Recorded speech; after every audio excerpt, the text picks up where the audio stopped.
करोड़ तक random sample दिया हुआ, कंटिन्यूस डिस्ट्रीब्यूशन दिया हुआ, जिसका PDF हमें ये दिया हुआ है, x बिलोंग्स टू R दिया है और इस सीक्वेंस में दिया हुआ है। तो हमें बताना है ये जो MLE है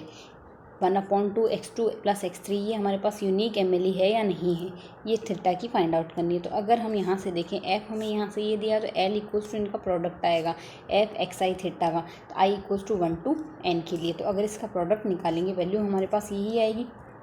इनकी सम हो जाएगी, आधार समान हो तो घातें जुड़ जाती है। तो यहाँ से अगर हम ये देखेंगे तो यह मीन डेविएशन को रिप्रेजेंट कर रहा है, which is mean deviation when median हमारे पास क्या हो, मीन डेविएशन को रिप्रेजेंट कर रहा है जब मीडियन हमारे पास थीटा गैप हो। तो यहाँ से थीटा गैप आ गया, और अगर यहाँ से मीडियन थीटा गैप है तो इसका मतलब यहाँ से मीडियन पे डिपेंड कर रहा है, मतलब यूनिक तो नहीं आ रहा। तो यहाँ से ये हमारे पास ये वैल्यू तो दिया गया वह स्टेटमेंट इनकरेक्ट हो गया। अगर नेक्स्ट स्टेटमेंट इसी तरीके से देखें x1 x2 x3 x4 sufficient statistic है, तो सफिशिएंट स्टेटिस्टिक है ये देखने के लिए हम क्या करेंगे, थीटा गैप मीडियन है हमारे पास, तो थीटा गैप मीडियन है जैसा कि हमने कह दिया। अगर ये मीडियन को रिप्रेजेंट कर रहा है तो यहाँ से अगर पहले हम मीडियन और निकाल लेते तो मीडियन इस तरीके से अरेंजमेंट हमें दिया हुआ है, तो मीडियन यानी मध्य वैल्यू